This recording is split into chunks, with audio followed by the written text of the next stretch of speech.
Hey guys, welcome back to one more vlog. నేను నా friend అయితే శ్రీశైలం దర్శనం చేసుకుందామని వెళ్ళాము. సో శ్రీశైలంలోనే మా అమ్మమ్మ వాళ్ళ ఇల్లు ఉంది కాబట్టి మేము ఏ రూము ప్రిఫర్ చేయలేదు. అండ్ శ్రీశైలం దర్శనం అయిపోయిన తర్వాత 5 ప్లేసెస్ అయితే సైట్ సీయింగ్ చూద్దామని చెప్పి వెళ్ళాము. సో అక్కడైతే ఫస్ట్ లలితా పీఠంకి తీసుకొచ్చారు. ఇక్కడ శివాలయం ఉంటుంది, చిన్ని శివుడు ఉంటారు అండ్ అమ్మవారు కూడా ఉంటారు. మనం అక్కడ దర్శనం చేసుకున్న తర్వాత దాని పక్కనే హటికేశ్వరం అని ఉంటుంది, అక్కడ కూడా శివుడు ఉంటారు. ప్రదక్షిణాలు చేసి దండం పెట్టుకుంటే చాలా మంచి జరుగుతుంది. అండ్ ఇదే పాలధార పంచదార. ఇక్కడికి రావాలంటే మనం కిందకి 140 స్టెప్స్ అయితే దిగాలి. ఇక్కడ వాటర్ ఫాల్స్ అయితే 24/7 365 డేస్ ఎవ్రీడే పడుతూనే ఉంటుంది నాన్ స్టాప్. కానీ ఈ వాటర్ ఎక్కడి నుంచి వస్తాయో అది ఇప్పటికీ సస్పీషియస్, ఎవరికీ తెలీదు. సో ఈ వాటర్ మనం టేస్ట్ చేసినట్లయితే అది తీయగా ఉంటుంది. సో దానికే పాలధార పంచదార అన్న పేరైతే వచ్చింది.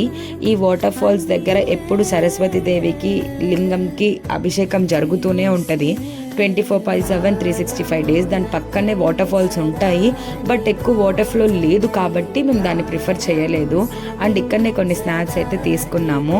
దాని తర్వాత మేమైతే శిఖరంకి వచ్చేసాము. శిఖరంకి వెళ్ళడానికి కింద నుంచి వెళ్ళాలి. అక్కడ కూడా స్టెప్స్ ఉంటాయి. 20 రూపీస్ పర్ పర్సన్ అయితే ఛార్జ్ చేస్తారు. మధ్యలో చాలా కోతులు ఉంటాయి, చాలా జాగ్రత్తగా ఉండాలి. సో ఈ శిఖరంకి పైకి ఎక్కిన తర్వాత కొంచెం జనాలు ఉంటారు. మనం లైన్లో వెయిట్ చేసి పైకి వెళ్ళాలి. పైకి వెళ్ళిన తర్వాత చాలా బ్యూటిఫుల్ వ్యూ ఉంటుంది. అక్కడికి వెళ్ళిన తర్వాత మనకు బైనాక్యులర్ ఇస్తారు. సో అది 10 రూపీస్ పర్ పర్సన్. అక్కడ నుంచి చూస్తే మనకి 4 గోపురమ్స్ కనబడతాయి. సో అక్కడ దాని తర్వాత దాన్ని చుట్టిన తర్వాత చిన్ని నంది ఉంటారు.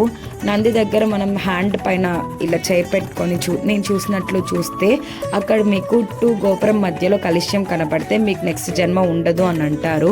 కానీ అది ఎంత మాత్రం నిజమో తెలియదు. కానీ మోస్ట్లీ ఎవరికి కనబడదు, చాలా రేర్ అది. ఆ తర్వాత సాక్షి గణపతి. సో సాక్షి గణపతి అనేది ఫస్ట్ మనం గుడికి వెళ్ళక ముందు సాక్షి గణపతి దగ్గరకు వచ్చి గణపతుడికి మనకు సాక్ష్యం చెప్పాలి, ఇలా మేము శ్రీశైలం వచ్చాం, మా పేరు రాసుకోండి, మీ తండ్రి దగ్గర దర్శనానికి వెళ్తున్నాము అని. సో అప్పుడే మీకు వచ్చినందుకు పుణ్యం ఉంటుంది. ఇంకా ఏమైనా డౌట్స్ ఉంటే కింద కామెంట్ చేసేయండి, నేనైతే మీకు రిప్లై ఇస్తాను. That's all for today. By guys.